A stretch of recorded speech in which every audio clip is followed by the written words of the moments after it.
సర్వశక్తిమంతుడు అయిన ప్రభువా, పరిశుద్ధుడు అయిన మా దేవా, మీకు వందనాలు స్తోత్రాలు చెల్లిస్తూ ఉన్నాం ప్రభువా.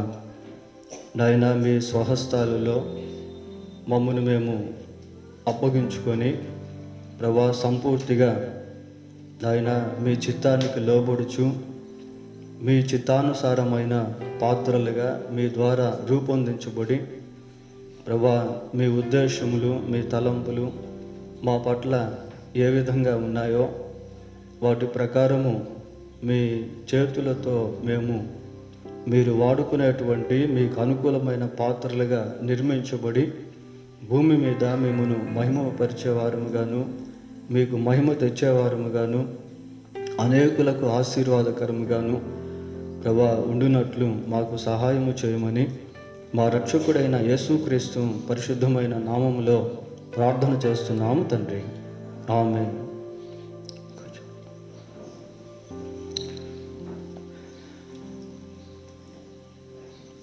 ప్రియులారా, దేవుడు ఆయన మహాకృపను బట్టి ఈ 2020 సంవత్సరంలో ఇంతవరకు మనల్ని కాపాడి చివరి ఆదివారం ముందు మరొకసారి మనల్ని సమకూర్చాడు ఆయన సన్నిధిలో. ఈ 2020 ప్రారంభం నుండి ఇప్పటికీ కూడా మరి ప్రపంచంలో అన్ని దేశాల్లో కూడా దాదాపుగా మనుషులు ఎంతో భయాందోళనతోనూ కలవరాలతోనూ మరి ఆర్థిక ఇబ్బందులతోనూ నిరుద్యోగ సమస్యలతోనూ మరణాలతోనూ ఉండుట అనేది మనం చూస్తాం ప్రియులారా. ఎందుకు అంటే మరి వచ్చిన వైరస్ కారణంగా ప్రపంచం అంతా ఒక రకంగా అతలాకుతలం అయిపోయిన పరిస్థితుల్లో ఉంది. పోనీ ఇంతటితో ఆగిపోయిందా అని అనుకుంటే ఇది ఇంకా ఆగిపోకుండా ఇంకా ఎక్కువ అయిపోయేటువంటి విధంగా ఉంది ప్రియులారా. మన కళ్ళ ముందే ఎంతోమంది చనిపోయారు, మన కళ్ళ ముందు ఎంతోమంది అనాథులు అయిపోయారు. But God has been protecting us from his dangerous things by his grace, by his unfailing love. అయితే దేవుడు తన మహాకృపను బట్టి మనల్ని అన్ని ఆపదల్లో నుంచి కాపాడుతూ ఉండటం వలన ఈరోజు మరొక పర్యాయము దేవుని సన్నిధిలోకి మనం రాగలిగాం ప్రియులారా. ఇప్పుడు మనం ధ్యానించబోయేటువంటి వర్తమానము ఈ సంవత్సరానికి అలాగనే 31వ తేదీ రాత్రికి కూడా అలాగనే రాబో నూతన సంవత్సరానికి కూడా ఉపయోగపడేటువంటి కొన్ని తలంపులు ఈ వర్తమానంలో నుంచి మనం ధ్యానం చేయబోతూ ఉన్నాం. ఈ సంవత్సరానికి ఇది ముగింపు ఆదివారం. ఈ ఆదివారం కూడా దేవుడు మనతో ఏం మాట్లాడుతాడో అనే విషయాన్ని జాగ్రత్తగా పరిశీలించాలని కోరుకుంటూ సందేశంలోనికి ప్రవేశిద్దాము ప్రియులారా. 143వ కీర్తన మనం ఇందాకే వాక్య పఠనంగా దాన్ని చదువుకున్నాం. అందులో నుండి 8, 9, 10 వచనాలు పరిశీలిద్దాం. నీ యందు నేను నమ్మిక ఉంచి ఉన్నాను, ఉదయమున నీ కృపా వార్తను నాకు వినిపింపుము. నీ వైపు నా మనస్సు నేను ఎత్తుకొనుచున్నాను. నేను నడవవలసిన మార్గము నాకు తెలియజేయుము యెహోవా. నేను నీ మరుగుచొచ్చి ఉన్నాను, నా శత్రువుల చేతిలో నుండి నన్ను విడిపింపుము. నీవే నా దేవుడు, నీ చిత్తానుసారముగా ప్రవర్తించుటకు నాకు నేర్పుము. దయగల నీ ఆత్మ సమభూమి గల ప్రదేశమందు నన్ను నడిపించునుగాక. ఈ మూడు వచనాల్లో నుండి కొన్ని విషయాలు మనం ధ్యానం చేద్దాం ప్రియులారా. చాలా శ్రేష్టమైనటువంటి ఆధ్యాత్మిక సత్యాలు ఈ అధ్యాయంలో పొందుపరచబడి ఉన్నాయి. ఈ 143వ కీర్తన దావీదు యొక్క ప్రార్థన. ఈ కీర్తన అంతా కూడా మరి ప్రార్థనగానే ఉన్నట్టు మనం పరిశీలిస్తాం ప్రియులారా. బైబిల్లో రాయబడి ఉన్నటువంటి కీర్తనలు మనకు చక్కటి ప్రార్థనలు నేర్పిస్తాయి. సరే, ఇందులో నుంచి కొన్ని విషయాలు మనం చూద్దాం. 8వ వచనం, నీ యందు నేను నమ్మిక ఉంచి ఉన్నాను. నీ యందు నేను నమ్మిక ఉంచి ఉన్నాను అని దావీదు దేవునితో మాట్లాడుతున్నాడు. అంత కాన్ఫిడెన్స్గా అని అంటే నిజంగానే దావీదు దేవుని యందు నమ్మిక ఉంచాడు. దావీదు యొక్క జీవితం ఎలాంటిదో అనేది ప్రాక్టికల్గా బైబిల్ గ్రంథంలో మనం పరిశీలించవచ్చు. ప్రియులారా, it is not an imagination, the psalms that David wrote. ప్రియులారా, దావీదు రాసినటువంటి కీర్తనలు అవి ఊహాతీతమైనటువంటివి కావు. ప్రియులారా, ఆయన స్వీయ జీవితంలో నుండి పుట్టిపడినటువంటి దేవుని కార్యాలు. దావీదు దేవుని యందు నమ్మిక ఉంచగా తన జీవితంలో దేవుని యొక్క శక్తిని తాకే అనుభవంలోనికి వచ్చాడు. మరి గొల్లియాతును ఎదుర్కొనేటువంటి సమయంలో, అలాగనే సింహమును ఎదుర్కొనేటువంటి సమయంలో, ఎలుగుబంటును ఎదుర్కొనేటువంటి సమయంలో దావీదు ఎలాగ దేవుని యందు నమ్మిక ఉంచాడో అన్న విషయాలు మనం చూస్తాం. ప్రియులారా, సౌలు చేతిలో హతమార్చబడవలసినటువంటి దావీదు దేవుని యందు నమ్మిక ఉంచుట ద్వారా తప్పించబడ్డాడు. ఇశ్రాయేలీలు సహితం దావీదును చంపాలి అన్న ప్రయత్నం చేసినప్పుడు దావీదు దేవుని మీద ఆధారపడి మరి అక్కడ తప్పించుకున్నట్టు బైబిల్లో మనం చూస్తాం. ప్రియులారా, దావీదు సంపూర్తిగా దేవుని యందు నమ్మిక ఉంచి తన జీవితంలో అనేక గొప్ప కార్యాలు చూశాడు. If we want to see the great things of God, we must believe in him.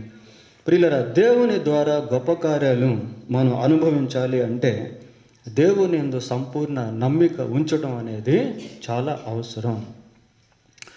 ఈ నమ్మిక అనేటువంటిది ఎలాంటిది అంటే అది దేవుని యొక్క శక్తిని తాకేటువంటి ఒక సాధనంగా ఉంటుంది. దేవుని యొక్క అద్భుతాలను చూసేటువంటి ఒక సాధనంగా ఉంటుంది.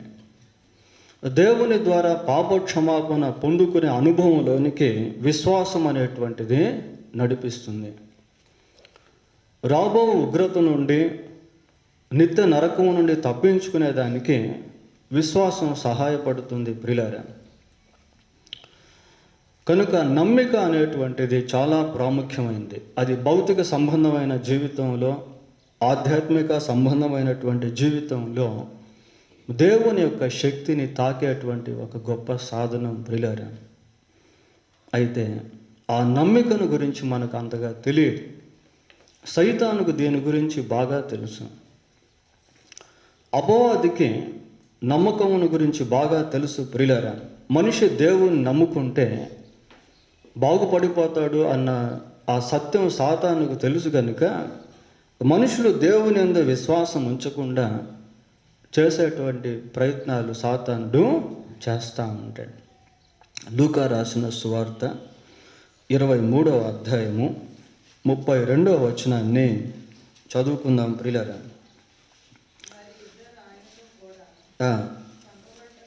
అమ్మా 23:32, అది నీ నమ్మిక తప్పిపోకుండానట్లు. ఇదిగో సాతాను మిమ్మును పట్టి గోధుమల వలె జల్లించుటకు కోరుకున్నాడు. మీ నమ్మిక తప్పిపోకుండానట్లు నేను నీ కొరకు వేడుకున్నాను. నీ నమ్మిక తప్పిపోకుండానట్లు, ద గోల్ ఆఫ్ సాటన్. ప్రియులారా, సైతాను యొక్క లక్ష్యం ఏంటి అంటే విశ్వాసి యొక్క జీవితంలో విశ్వాసిగా పిలువబడుతూ ఉన్నప్పటికీ దేవుని పట్ల ఆ విశ్వాసాన్ని ప్రయోగించనీయకుండా చేయాలని సైతాను ప్రయత్నం చేస్తూ ఉంటాడు. అందుకే చాలాసార్లు మనం దేవుని యొక్క శక్తిని తాకలేని వారంగా ఉన్నాము. ప్రియులారా, ఇక్కడ యేసుక్రీస్తు ప్రభువు పేతురుతో మాట్లాడుతూ వారి యొక్క నమ్మికను గురించి ప్రత్యేకంగా చర్చించాడు ప్రియులారా. మార్కు సువార్త 9వ అధ్యాయము, మార్కు రాసిన సువార్త 9వ అధ్యాయము 22వ వచనాన్ని చదువుకుందాం.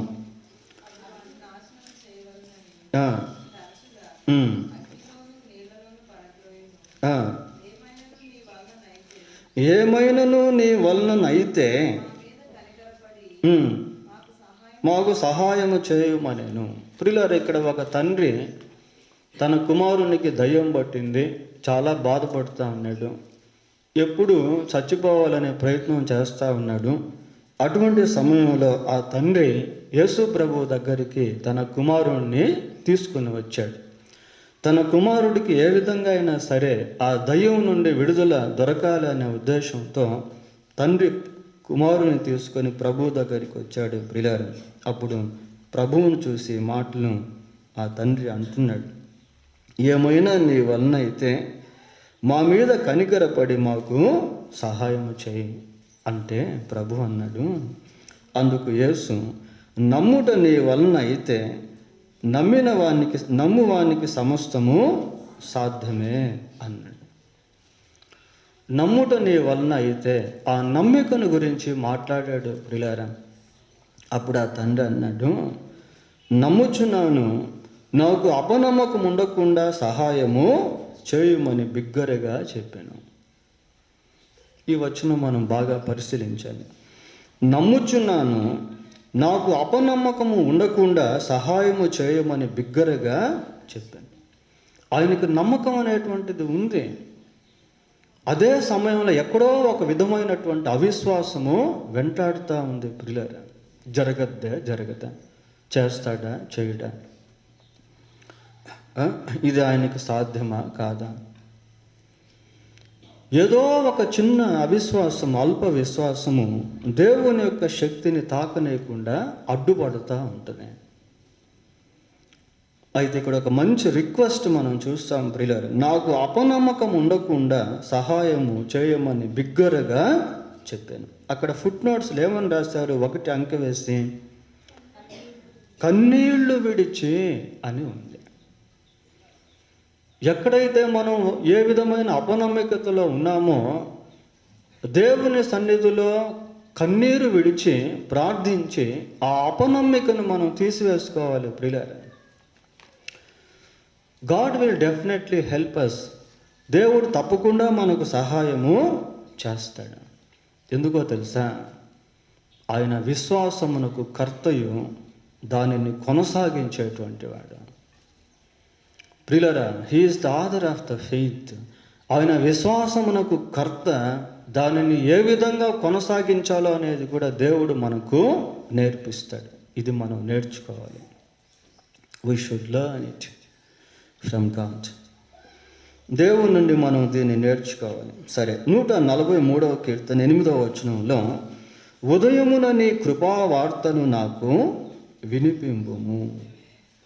ఉదయమున నీ కృపా వార్తను నాకు వినిపింపుము అని దావీదు ప్రార్థన చేస్తున్నాడు ప్రియులారా.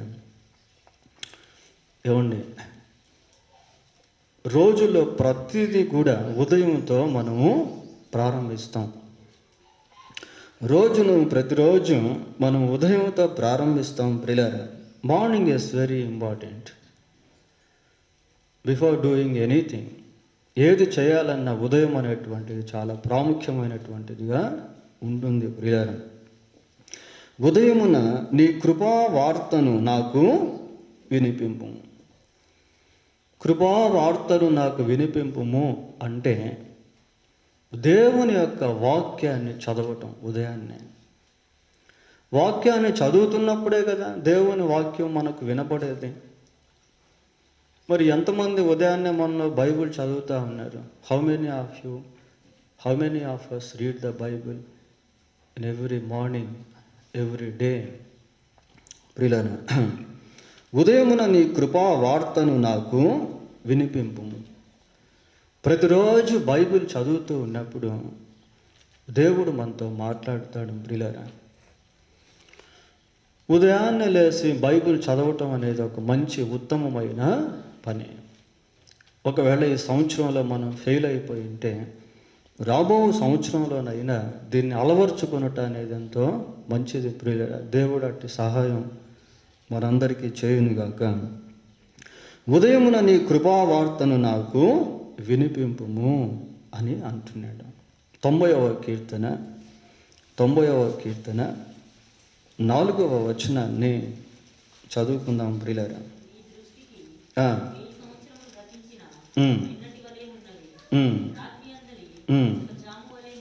చాలా ప్రియులారా, 90వ కీర్తన 4వ వచనం 14వ వచనం చదువుకుందామండి. ఉదయమున నీ కృపతో మమ్మును తృప్తిపరచుము. చూడండి ఎలాగుందా ప్రార్థన. ఉదయమున నీ కృపతో మమ్మును తృప్తిపరచుము. ఉదయాన్నే బైబిల్ చదువుతూ ఉన్నప్పుడు, ఉదయాన్నే దేవునితో మాట్లాడుతూ ఉన్నప్పుడు, ప్రాతకాల సమయమున కొంత దేవునితో గడిపినప్పుడు అది ఎంతో సంతృప్తినిస్తుంది ప్రియులారా. ఉదయమున నీ కృపతో మమ్మను తృప్తిపరచుము, అప్పుడు మేము మా దినములన్నీ ఉత్సహించి సంతోషించదము. మేము మా దినములన్నీ ఉత్సహించి సంతోషించదము. ఇక్కడ ఒక రహస్యం మనం చూస్తాము. అప్పుడు అంటే అది లింక్ వర్డ్ అనమాట. ఉదయమున నీ కృపతో మమ్మను తృప్తిపరిస్తే మేము మా దినములన్నీ ఉత్సహించి సంతోషిస్తాం. Seeking the grace of God in early morning. దేవుని యొక్క కృపను ప్రాతకాలమున వెతకటం ప్రియులారా, వెతకటం. కొద్దిమంది రాత్రంతా ఆ సెల్ ఫోన్ చూసి వాట్సాప్లు, ఫేస్బుక్లు, సినిమాలు అవన్నీ చూసి రాత్రి తెల్లవారు దాకా 2 గంటల దాకా 3 గంటల దాకా 1 గంట దాకా చూసి ఉదయం 10 దాకా నిద్రపోతారు, 9 దాకా నిద్రపోతారు. ఇప్పుడు పిల్లలకి స్కూల్స్ కూడా లేవు కాబట్టి అంతకుముందున్నంత డిసిప్లైన్ అనేది ఇప్పుడు పిల్లల్లో కూడా లేదు. మీ పిల్లలకి చదివే టైంలో సెల్ ఫోన్స్ ఇచ్చి మిగతా టైంలో మీరు తీసుకోండి. వాళ్ళ దగ్గర సెల్ ఫోన్స్ ఉండడం అనేది మంచిది కాదు. పెద్దోళ్ళు కూడా అంతే కొద్దిమంది. ప్రియులారా, we are not able to seek the grace of God in early morning because we have lot of works with our cell phones. ప్రియులారా, మనము ఈ విధంగా చేయటం వలన దేవుని యొక్క కృపను వెతకలేనటువంటి వారంగా ఉంటున్నాము ప్రియులారా. ఉదయమున నీ కృపతో మమ్మను తృప్తిపరచుము, అప్పుడు మేము మా దినములన్నీ ఉత్సహించి సంతోషించదు. చూడండి, ఉదయాన్నే దేవుని యొక్క కృపను వెతకటం. 42వ కీర్తన 8వ వచనం చదువుకుందాం ప్రియులారా.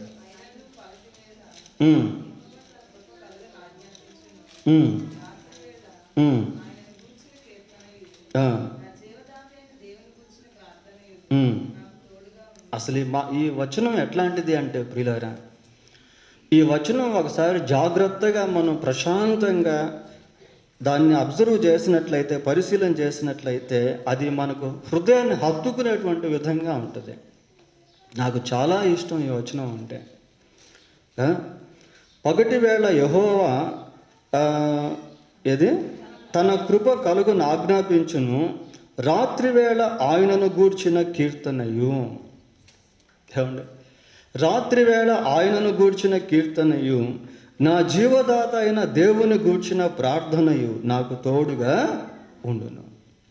రాత్రిపూట కూడా ప్రార్థన చేసుకునే అనుభవం, రాత్రిపూట దేవుణ్ణి ఆరాధించేటువంటి అనుభవం, ఇవి తోడుగా ఉంటాయట ప్రియులారా.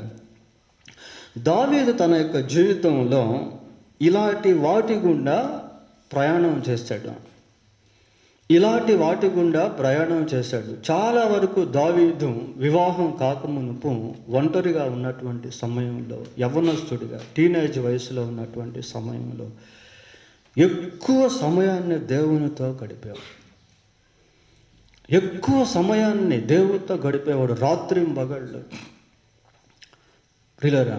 కనుక దావీదు భయంకరమైనటువంటి పరిస్థితుల్లో కూడా ఎంతో నెమ్మదిగా ఉండేవాడు, ఎంతో ప్రశాంతంగా ఉండేవాడు. He had no any tension. ఏ విధమైనటువంటి ఆ ఉద్రేకాలు లేకుండా, భయాలు లేకుండా ప్రశాంతంగా జీవించేవాడు. చాలా మంచి మాటలు ప్రియులారా. రాత్రివేళ ఆయన గూర్చిన కీర్తనయు, నా జీవదాత అయిన దేవుని గూర్చిన ప్రార్థనయు నాకు తోడుగా ఉన్నాయి. ఎంత మంచి మాటలు ఇవి. 59వ కీర్తన 16వ వచనాన్ని చదువుకున్నామండి. నీవు నాకు ఎత్తైన కోటగా ఉన్నావు, ఆపద్దినమున నాకు ఆశ్రయముగా ఉన్నావు. నీ బలమును గూర్చి నేను కీర్తించెదను. ఉదయమున నీ కృపను గూర్చి ఉత్సాహగానం చేసేదను. Worshipping God. ఉదయాన్నే దేవుని సన్నిధిలో వాక్యం చదువుకోవడం, ఉదయాన్నే దేవుని సన్నిధిలో ప్రార్థన చేసుకోవడం, ఉదయాన్నే దేవుణ్ణి ఆరాధించడం, వర్షిపింగ్ గాడ్. అదే కదా మనం అక్కడ చూసేది. నీ బలమును గూర్చి నేను కీర్తించేదను, ఉదయమున నీ కృపను గూర్చి ఉత్సాహ గానము చేసేదను. కొద్దిమంది మందిరానికి వస్తేనే పాటలు పాడుతారు, వ్యక్తిగతంగా పాడరు వాళ్ళు. ప్రియులారా, మన జీవితం దేవుణ్ణి ఎప్పుడు ఆరాధించేటువంటిదిగా ఉండాలి. Wherever you stay, wherever you go, whatever you do, in everything you should praise God. You should remember his acts. దేవుని యొక్క కార్యాలను జ్ఞాపకం చేసుకుంటూ ఎక్కడికి వెళ్ళినా, ఎక్కడ ఉన్నా ప్రభువును ఆరాధిస్తూ ఉండాలి, స్తుతిస్తూ ఉండటం ప్రియులారా. అదే మనం ఇక్కడ చూస్తూ ఉన్నాం. ఇంకా ఈ 143వ కీర్తనలో ఏమనుందంటే, నీ వైపు నా మనస్సు నేను ఎత్తుకొనుచున్నాను, నీ వైపు నా మనస్సును ఎత్తుకొనుచున్నాను. ప్రియుల, మనస్సు అనేటువంటిది మానవుని యొక్క జీవితంలో చాలా ప్రాముఖ్యమైనటువంటి కేంద్ర భాగము. మనస్సును బట్టే మనిషి యొక్క జీవితం ముందుకు వెళ్తూ ఉంటుంది. మనస్సు ఏది తలస్తే మనిషి దాన్ని చేయాలని కోరుకుంటాడు. మనస్సు చాలా ప్రాముఖ్యమైంది ప్రియులారా. నీ వైపు నా మనస్సు నేను ఎత్తుకొను చున్నాను. మనస్సును బట్టి మనిషి జీవిస్తూ ఉంటాడు అండి. ఆదికాండం 6వ అధ్యాయం 1వ వచనం ఒకసారి చదవండి. నరులు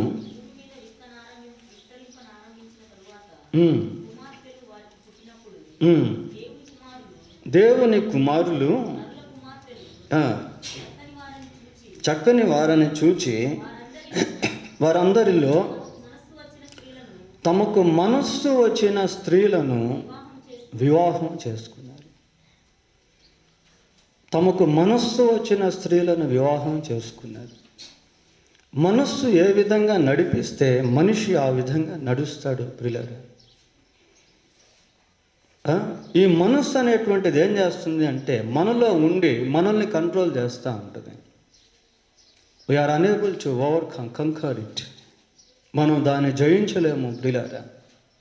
అయితే ఈ మనస్సును దేవుని వైపు ఎత్తినప్పుడు, ఈ మనస్సును దేవునికి అప్పగించినప్పుడు, దేవుని చేతికి అప్పగించినప్పుడు ఈ మనస్సును ఆయన నూతన పరుస్తాడు.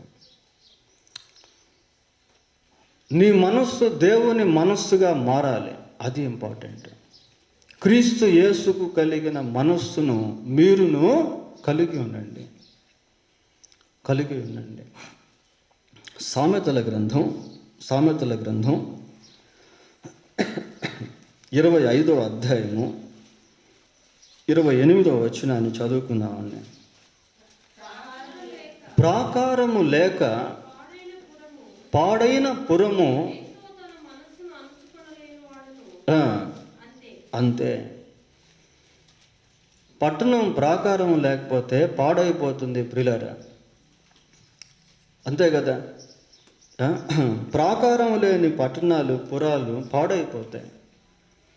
మనస్సు అణుచుకోలేకపోతే వాళ్ళు కూడా పాడైపోతారు. కొద్దిమంది హద్దు మీరి జీవిస్తూ ఉంటారు ప్రియులారా. పిల్లలే వాళ్ళు మాట్లాడే మాటలు ఎట్టుంటాయో తెలుసా, పెద్దోళ్ళు కూడా మాట్లాడలేరు ఆ విధంగా. కొద్దిమంది స్త్రీలు హద్దు మీరి మాట్లాడుతూ ఉంటారు అగౌరవంగా. ప్రియులారా, హద్దు లేనటువంటి జీవితం, మనస్సును అణుచుకోలేనటువంటి వాడు పాడైపోయినటువంటి పురంలాగా బ్రతుకుతూ ఉంటాడు. ప్రియులారా, we have some custodies and commandments of God. దేవుని యొక్క ఆజ్ఞలు, దేవుని యొక్క విధులు మనం కలిగి ఉన్నాం. We should not speak as a gentleman, as a gentile people. అన్యుల వలె మనం మాట్లాడలేము. మనకు కొన్ని హద్దులు అనేటువంటివి ఉన్నాయి. మనం కూడా నోరు తెరిస్తే బూతులు వస్తాయి. మనం కూడా ఈ కళ్ళతో ఎటువంటి వాటినైనా చూడవచ్చు, చూడగలము, కానీ వాటిని మనం చేయలేము. పౌలు అంటాడు, అన్నీ చేయదగినవి కావు, అన్నీ చేయదగినవి కావు. ఏవి ఖ్యాతి గలవో, ఏవి రమ్యమైనవో అయ్యే, ఏవి మాన్యమైనవో అవే చేయాలి. ప్రియులారా, even though we are able to commit sin, we should not do it. యోసేపుకు వివాహం కాలేదు, స్త్రీ చేత శోధించబడుతున్నాడు. అది ఒక రహస్య పాపం. అతను చెయ్యొచ్చు అక్కడ, ఎందుకంటే యజమానురాలు అవన్నిటిని కవర్ చేసుకోగలుగుతుంది. కానీ యోసేపు దేవునికి భయపడేవాడు కాబట్టి ఆ పాపాన్ని జయించాడు. ఎన్నో శ్రమలు అనుభవించాడు, చెరసాల్లో పెట్టబడ్డాడు, కానీ మనస్సాక్షి శుద్ధిగా ఉంది. వన్ డే ఒక రోజు వచ్చింది, దేవుడు యోసేపును ఐగుప్తు దేశంలో గొప్పగా హెచ్చించాడు. ప్రియులారా, యోసేపు తన మనస్సును దేవునికి అప్పగించినటువంటి వ్యక్తి, అందుకే ఆ పాపాన్ని జయించగలిగాడు. We are unable to control our mind. If we submit our mind to God, He will control it. మన మనస్సును స్వాధీనపరచుకునేటువంటి శక్తి మనకు లేదు కనుక దాన్ని దేవునికి అప్పగించి దేవుడు దాంట్లో నుంచి పనిచేసే విధంగా మనము దాన్ని లోపరుచుకోవాలి. ప్రియులారా, ఇంకా కింద భాగాల్లో మనం చూస్తాం కొన్ని విషయాలు. నెక్స్ట్, నేను నడవవలసిన మార్గము నాకు తెలియచేయము. ఇది కూడా చాలా ఇంపార్టెంట్ ప్రియులారా. ఈ లోకంలో మన జీవితం ఎలాంటిది అంటే యాత్రా జీవితం. ఎలా జీవించాలో తెలియదు. We are strangers on this earth. భూమి మీద మనం పరదేశులము ప్రియులారా, పరదేశులము. ఇక్కడ అంటున్నాడు, నేను నడవవలసిన మార్గము నాకు తెలియచేయము.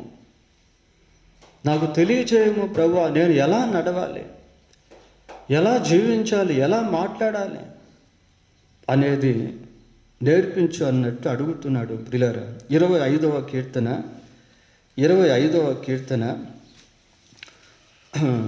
4వ వచనం 5వ వచనం చదువుకుందాం. నీ మార్గములను నాకు తెలియజేయము, నీ త్రోవలను నాకు తేటపరచుము.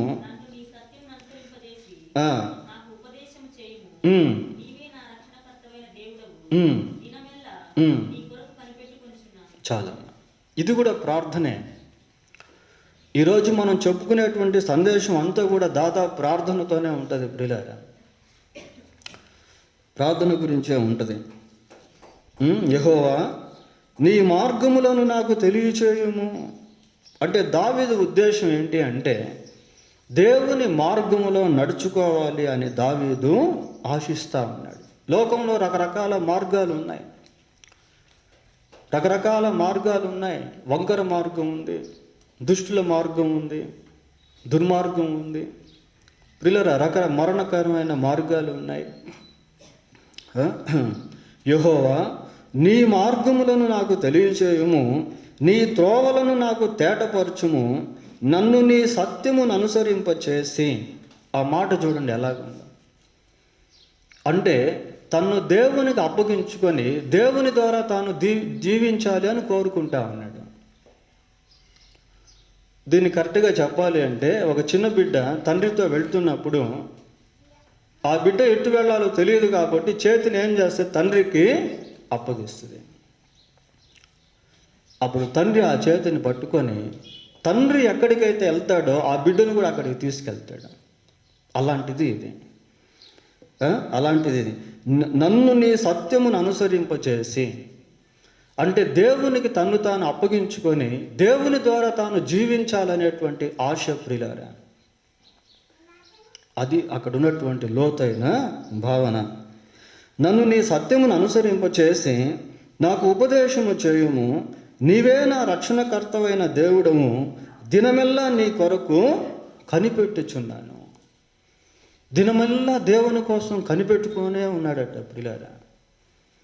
ఏమంటే ఈ సంవత్సరంలో మన జీవితంలో మనం అనుకున్నవి జరగకపోయి ఉండవచ్చు, అయినప్పటికీ ఇంకా దేవుని కోసం కనిపెట్టుకొని ఉండుట అనేది చాలా అవసరం. కొద్దిమంది తొందరపాటులో ఆ కనిపెట్టుకునేటువంటి అనుభవాన్ని వదిలేసి ఎవరు ఏది చెప్తే దాన్ని అనుసరించి వెళ్ళిపోతూ ఉంటారు. తన మనసుకు ఏదైతే తోసదో దాన్ని అనుసరించి వెళ్ళిపోతూ ఉంటారు. దేవుని సన్నిధిలో కనిపెట్టేటువంటిది చాలా మంచిది ప్రియులారా. ఇంకా ఎదురు చూడడం, కనిపెట్టుకొనే ఉండడం until the getting the victory. విజయం పొందేంత వరకు ప్రియులారా, విజయం పొందేంత వరకు కనిపెట్టుకోవడం. బైబిల్లో ఒక మాట ఉంటుంది, దాసుడు తన యజమానుని చేతి తట్టును, దాసురాలు తన యజమానురాలు చేతి తట్టును చూచినట్లు యెహోవా నీవు మమ్మల్ని కరుణించే వరకు మా కన్నులు నీ తట్టు చూస్తాను.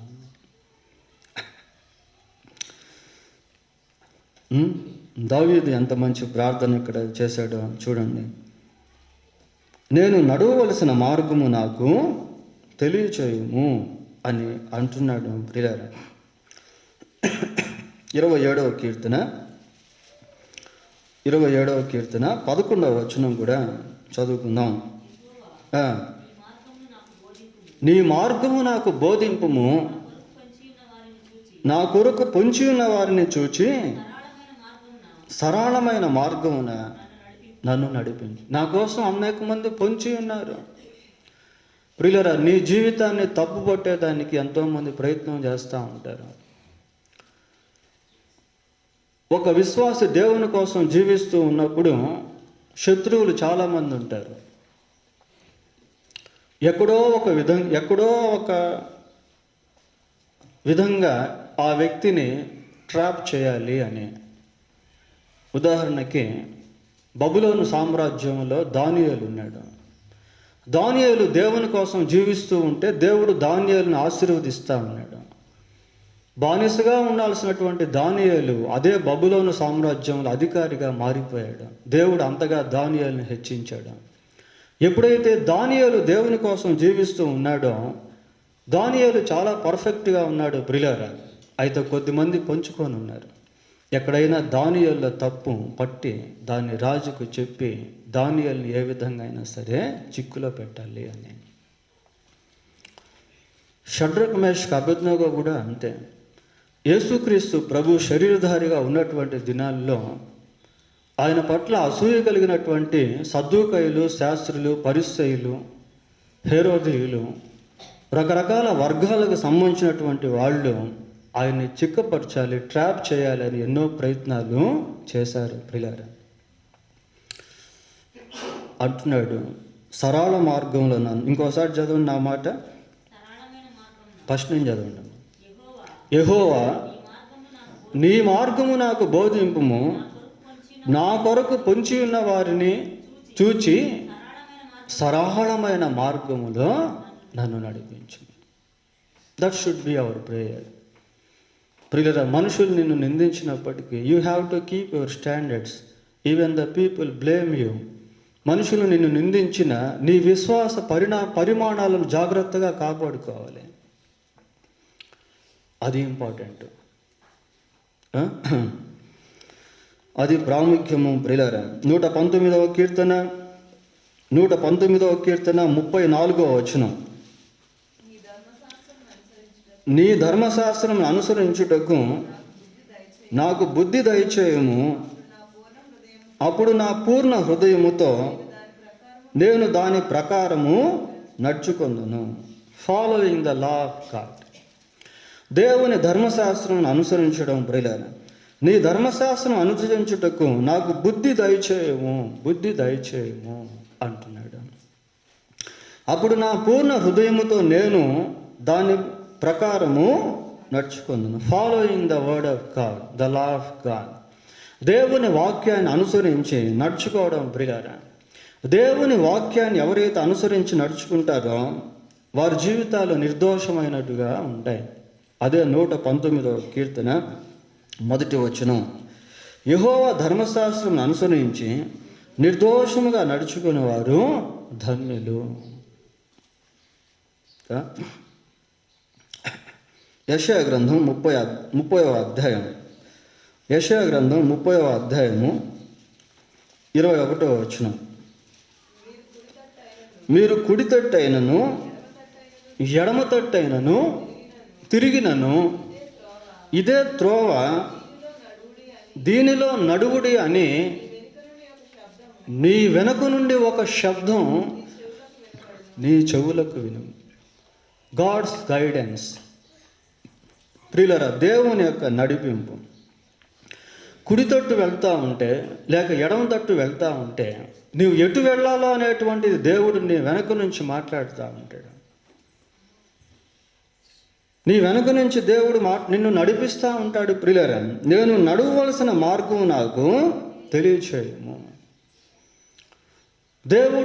దేవుని చేత నడిపించబడేటువంటి అనుభవం ప్రియులారా. నీవు కుడి తట్టుకి వెళ్తూ ఉంటే ఎడమ తట్టుకి వెళ్తూ ఉంటే ఒక శబ్దం ఏమొస్తూ ఉంది శబ్దము, ఇదే త్రోవ, దీనిలో నడువుడే. కనుక ఇవన్నీ చాలా ప్రాముఖ్యం. రాబో నూతన సంవత్సరంలో ఈ విధానాలు మన జీవితానికి మనం అలవరుచుకుంటే జీవితం చక్కగా సాగిపోతుంది ప్రియులారా.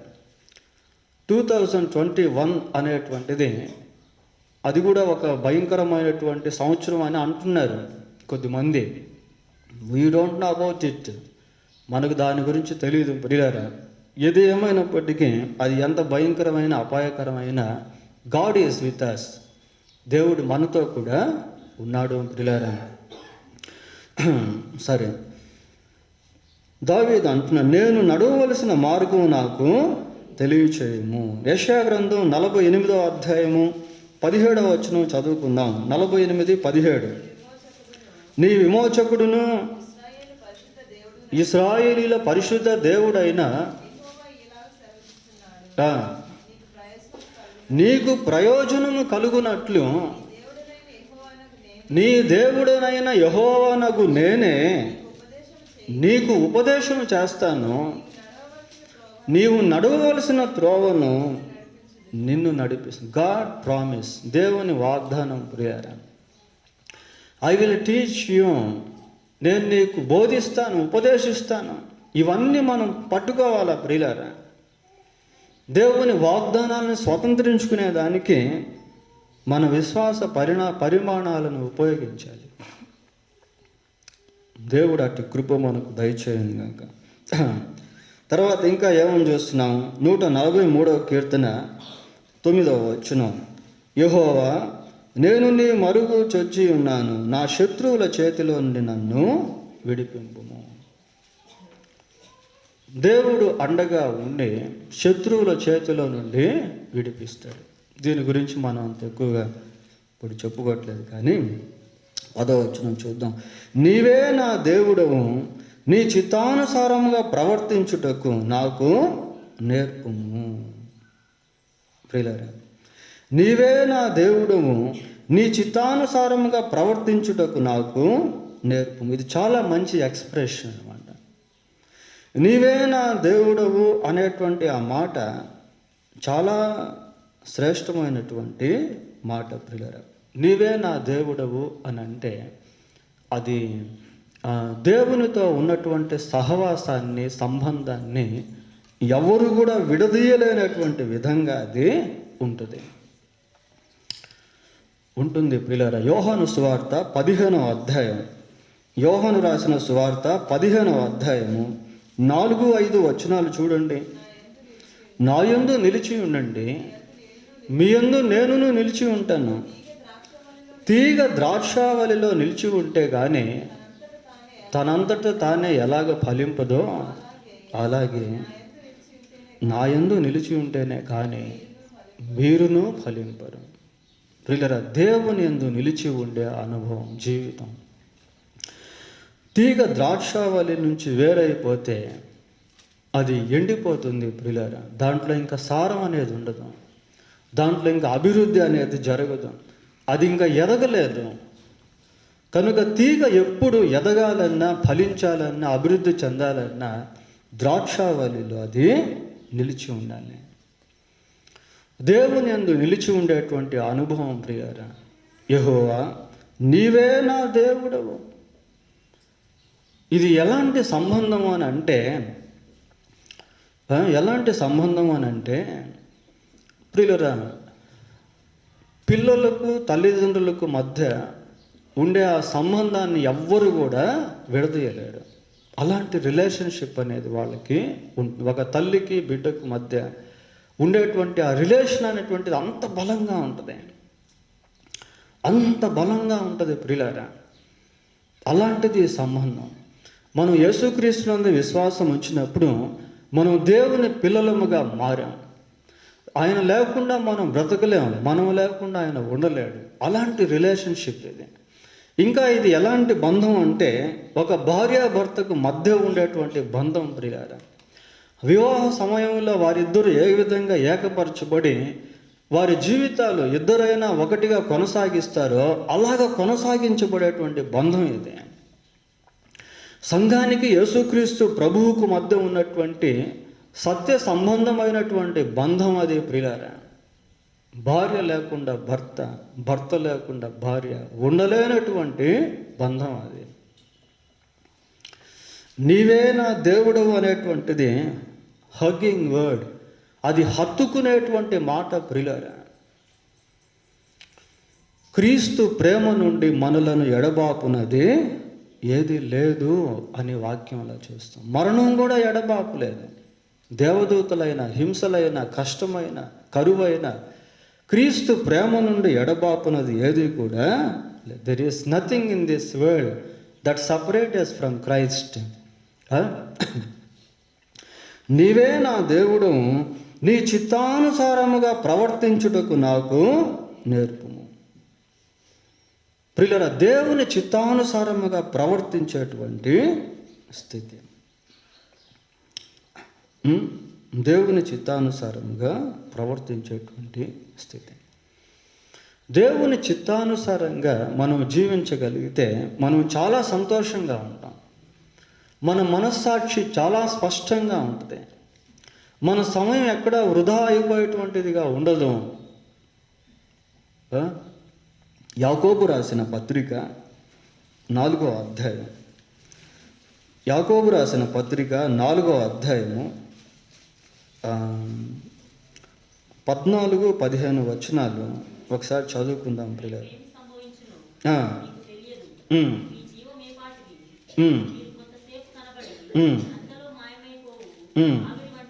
ఆవిరి వంటి వారు ప్రియులారా, రేపేమి సంభవించునో మీకు తెలియదు, మీ జీవము ఏ పాటిది. మీరు కొంతసేపు కనబడి అంతలో మాయమైపోవు ఆవిరి వంటి వారే. కనుక మనం బ్రతికి ఉండి దేవుని చిత్తమైతే ఇది అది చేతుమని చెప్పుకొనవలెను. నువ్వు బ్రతుకున్నావు అని అంటే నీవు దేవుని చిత్తాన్ని వెతికేటువంటి వ్యక్తివిగా ఉండాలి. మనము బ్రతికి ఉండి ఇది అది చేతుమని చెప్పుకున్నాం. Seeking the will of God in every area of our life. ప్రియులారా, మన జీవితంలోని ప్రతి భాగంలో కూడా దేవుని చిత్తాన్ని వెతకడం అనేటువంటిది కూడా చాలా ఇంపార్టెంట్. 139వ కీర్తనలో ఒక మాట చూద్దాం. 139వ కీర్తన 24వ వచనం చూడండి. నీకు ఆయాసకరమైన మార్గము నా యందు ఉన్నదేమో చూడుము, నిత్య మార్గమున నన్ను నడిపించు. ఇది కూడా ఒక ప్రాముఖ్యమైనటువంటిది ప్రియులారా. ఇందాక మనం చూసాం అక్కడ, నేను నడవవలసిన మార్గము నాకు తెలియచేయము. దేవుణ్ణి ఆయాసపెట్టేటువంటి మార్గములు కూడా ఉన్నాయి. ఈ సంవత్సరంలో ఎక్కడెక్కడ మనం దేవుణ్ణి దుఃఖపెట్టాం, ఎక్కడెక్కడ మనం దేవుణ్ణి బాధ పెట్టాం, ఎక్కడెక్కడ దేవునికి ఆయాసంగా జీవించాం. నూతన సంవత్సరంలోనికి ప్రవేశించబోయే ముందు ఒకసారి సెల్ఫ్ చెకింగ్ అనేటువంటిది అవసరం ప్రియులారా. ఇక 4 రోజులు మన ఎదుట ఉన్నాయి నూతన సంవత్సరంలోనికి ప్రవేశించేదానికి. ఈ 4 రోజుల్లో కొంత దేవునితో సమయాన్ని గడిపి, దేవునికి ఎక్కడైనా ఆయాసంకరంగా ఉందా నా జీవితం, దేవుణ్ణి ఈ సంవత్సరంలో నేను ఎక్కడైనా దుఃఖపెట్టానా, బాధ పెట్టానా అనేది ఒకసారి పరిశీలించుకోవడం ప్రియులారా. నీకు ఆయాసకరమైన ఏమంటున్నాడు, ముందు వచనం కూడా చదవండి, 23వ వచనం. దేవా, నన్ను పరిశోధించిన హృదయమును తెలుసుకొనుము, నన్ను పరీక్షించిన ఆలోచనలను తెలుసుకొను. నన్ను పరిశోధించు అంటున్నాడు. దేవుని చేత మనం పరీక్షించబడినప్పుడు మనలో ఉన్న లూప్ హోల్స్ అన్నీ బయటకు వస్తాయి ప్రియులారా. అలా కాకుండా ఉంటే మనం ఏమనుకుంటామంటే, నేను బాగానే ఉన్నాను, నేను చెప్పిందే మంచిదే అనుకుంటాం. కొద్దిమంది అలాగే అనుకుంటారు. నేను మాట్లాడేదే కరెక్ట్ అనుకుంటారు, నా ఆలోచనే కరెక్ట్ అనుకుంటారు. కానీ దేవుడు నిన్ను పరిశీలించినప్పుడు నీ ఆలోచనలు, నీ అంతరంగంలో ఉన్న విషయాలు, నీ ప్రవర్తన అంతా కూడా బయటపడుతుంది ప్రియులారా. అలాంటి పరిశోధనకు మనం అప్పగించుకోవాలి. దేవా, నన్ను పరిశోధించి నా హృదయమును తెలుసుకొనుము, నీకు ఆయాసకరమైన మార్గము నా యందు ఉన్నదేమో చూడుము. సెల్ఫ్ చెకింగ్ అనేది ఇంపార్టెంట్ ప్రియులారా. దేవుడు మనతో మాట్లాడుతున్నప్పుడు దాన్ని మనం గుర్తించి, గ్రహించి సరిచేసుకోవడం అనేది చాలా ఇంపార్టెంట్. నూతన సంవత్సరంలోనికి ప్రవేశించబోయే ముందు సరిచేయబడినటువంటి స్థితిలోనికి, సరిచేయబడిన హృదయంతో ప్రవేశించటం అనేది చాలా ఇంపార్టెంట్ ప్రియులారా. సరే, ఇక్కడ దేవుని చిత్తాన్ని గురించి మనము చూస్తా ఉన్నాం. దేవా, నీ చిత్తానుసారముగా ప్రవర్తించుటకు నాకు నేర్పుము. కొలస్సీలకు రాసిన పత్రిక మొదటి అధ్యాయం చాలా మంచి విషయం అక్కడ మనకు కనబడుతుంది. 9వ వచనం చదవండి.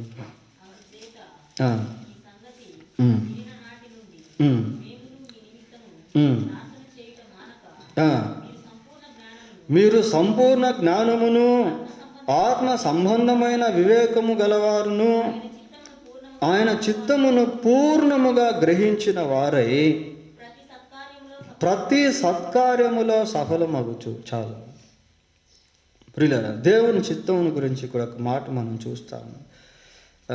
ఆయన చిత్తమును పూర్ణముగా గ్రహించిన వారై ప్రతి సత్కార్యములో సఫలులగుచు, దేవుని విషయమైన జ్ఞానమందు అభివృద్ధి పొందుచు, అన్ని విషయములలో ప్రభువును సంతోషపెట్టునట్లు ఆయనకు తగినట్టుగా నడుచుకొనవలనని.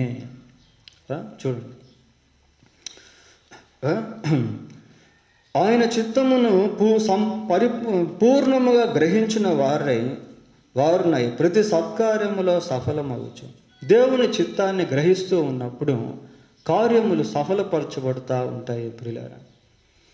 ఎందుకు అంటే దేవుడు తన చిత్తానుసారంగా నడిపిస్తూ ఉన్నప్పుడు అక్కడ విజయం అనేటువంటిది దొరకద్ది, అక్కడ నష్టం అనేటువంటిది కలగదు. నష్టానికి దేవుడు నడిపిస్తాడా?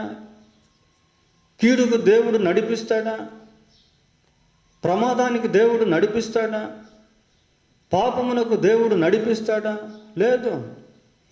దేవుడు నడిపించేవన్నీ కూడా క్షేమకరమైనవిగానే ఉంటాయి, అవి ఆశీర్వాదకరమైనటువంటివిగానే ఉంటాయి.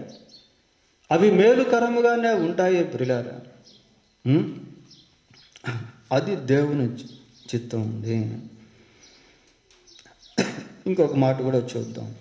దశలోనికి రాసిన మొదటి పత్రిక, ఒకసారి దానికి ముందు యోహాను సువార్త చూద్దాం. యోహాను సువార్త 6వ అధ్యాయము, యోహాను సువార్త 6వ అధ్యాయము 40వ వచనం. ఇక్కడ కూడా దేవుని చిత్తం గురించి ఒక మాట చూస్తాం. కుమారుని చూచి ఆయనందు విశ్వాసముంచు ప్రతివాడును నిత్య జీవం పొందుటయే నా తండ్రి చిత్తము, అంత్య దినమున నేను వారిని లేపేదను. ఇది కూడా చాలా ఇంపార్టెంట్ ప్రియులారా. యేసుక్రీస్తునందు విశ్వాసం ఉంచి నిత్య జీవాన్ని పొందుట అనేది దేవుని చిత్తం. దేవుడు ఇంకా మనల్ని కాపాడుతూ ఉన్నాడు అంటే, మనలో ఇంకా ఎవరైనా మారు మనసు పొందకుండా ఉంటే త్వరగా మారు మనసు పొందాలి. యేసుక్రీస్తునందు విశ్వాసం ఉంచి ఆయన ఇచ్చేటువంటి నిత్య జీవాన్ని పొందుకునేటువంటి వ్యక్తివిగాను, ఆయన ఇచ్చేటువంటి పాపక్షమాపణ పొందుకునేటువంటి వ్యక్తివిగాను, ఆయన రాజ్యంలో ప్రవేశించే ఒక కుమారుడుగాను కుమార్తెగాను నీవు మారాలి. That is the will of God.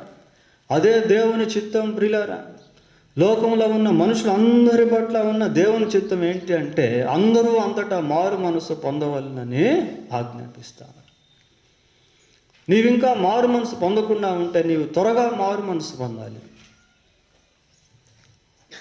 ఏమండి, కరోనాను we are unable to eradicate corona. మొన్న ఒక బ్యాంకుకి వెళ్తే బ్యాంకులో ఒక పోస్టర్ అంటించాడు. ఏమని అంటించారంటే, ఈ కరోనాను అరికట్టడం ప్రభుత్వం వల్ల కాదు, కాబట్టి ఎవరికి వాళ్ళే జాగ్రత్తలు తీసుకోండి అని వేశాడు. కరెక్టే. అది ఎవరి వల్ల కూడా కాదు, వైద్యుల వల్ల కాదు, సైంటిస్టుల వల్ల కావట్లేదు, మేధావుల వల్ల, పండితుల వల్ల కావట్లేదు. అది కనిపించిన శత్రువు. అది we are unable to protect from it. దాన్ని మనం తప్పించుకోలేము ప్రియులారా. దేవుడే మనం తప్పిస్తా ఉన్నాడు. ఎవరు ఏ క్షణంలో ఏ సమయంలో చనిపోతారో తెలియదు. ధనవంతులు కూడా చనిపోతున్నారు, కోటీశ్వరులు చనిపోతూ ఉన్నారు. మరణం ఎప్పుడు ఎవరికి వస్తుందో తెలియదు. కానీ మరణించక ముందు మారు మనసు పొందాలి. అది దేవుని చిత్తం అండి. ఇంకా ఎవరైనా మారు మనసు పొందకుండా ఉంటే త్వరగా యేసుక్రీస్తునందు విశ్వాసం ఉంచి పాపక్షమాపణ పొంది నీవు ఆయన రాజ్యంలో స్థలాన్ని సంపాదించుకోవాలి. నీవు మారు మనసు పొంది మరణిస్తే దేవుని రాజ్యంలోనికి ప్రవేశిస్తావు. సరే, ఇప్పుడు చూద్దాం దేవుని చిత్తం గురించి ఇంకొక మాట. దశలోనికి రాసిన మొదటి పత్రిక 4వ అధ్యాయం 4-5 వచనాలు. మీలో ప్రతివాడును దేవుని ఎరగని అన్యజనుల వలె కామాభిలాష యందు కాక పరిశుద్ధత యందును ఘనత యందును తన ఘటములను ఎట్టు కాపాడుకొనవలెనో అది ఎరిగి ఉండుటే దేవుని చిత్తం. పరిశుద్ధత యందును ఘనత యందును శరీరాన్ని ఏ విధంగా కాపాడుకోవాలో అది ఎరిగి ఉండుట దేవుని చిత్తం. కనుక ప్రియులారా, keeping the holiness is the will of God. పరిశుద్ధతను కాపాడుకొనుట అనేది దేవుని చిత్తం. ఆయన చిత్తానుసారముగా నడిచేటువంటి ప్రక్రియలో ఇలాంటివన్నీ కూడా మనకు కనబడతాయి ప్రియులారా. పోతే చివరిగా ఇంకొక మాట చూసి మనం ముగించేద్దాం. ఇక్కడ పరిశుద్ధాత్మ గురించి కూడా ఒక విషయం మనకు కనబడతాం. దయగల నీ ఆత్మ సమభూమి గల ప్రదేశమందు నన్ను నడిపించునుగాక. ఇక దేవుని ఆత్మను గురించి చెప్పాలి అంటే చాలా చాలా విషయాలు బైబిల్లో మనకు ఉన్నాయి ప్రియులారా. దేవుని ఆత్మ చాలా ప్రాముఖ్యమైనటువంటి ఆత్మ. ఒక మాట మనం చూద్దాం. యెషయా గ్రంథం 63వ అధ్యాయము, యెషయా గ్రంథం 63వ అధ్యాయము 14వ వచనం చదువుకుందాం. పల్లమునకు దిగు పశువులు విశ్రాంతి నొందునట్లు యెహోవా ఆత్మ వారికి విశ్రాంతి కలుగజేసెను. నీకు ఘనమైన పేరు కలుగునట్లు నీవు నీ జనులను నడిపించితివి. ఎంత మంచి మాట.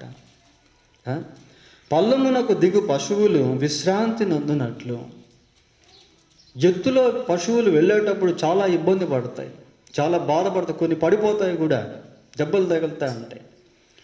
పల్లమునకు దిగేటువంటి సమయం ఎలాగుంటుంది అంటే అంత భారం అనిపించదు, త్వరగా జర్నీ జరిగిపోతూ ఉంటుంది ప్రయాణం.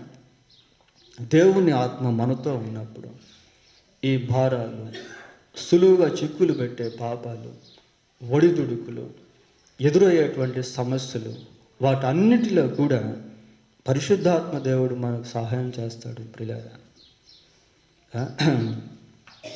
యెహోవా ఆత్మ వారికి విశ్రాంతి కలుగు చేసెను, నీకు ఘనమైన పేరు కలుగునట్లు నీవు నీ జనులను నడిపించితివి. అలా చేయుట వలన దేవుడు ఎంతగానో ఘనపరచబడతాడు. దేవుడు తన వాక్యాన్ని దీవించునుగాక. ప్రార్థన చేసుకుందాం. ప్రార్థన.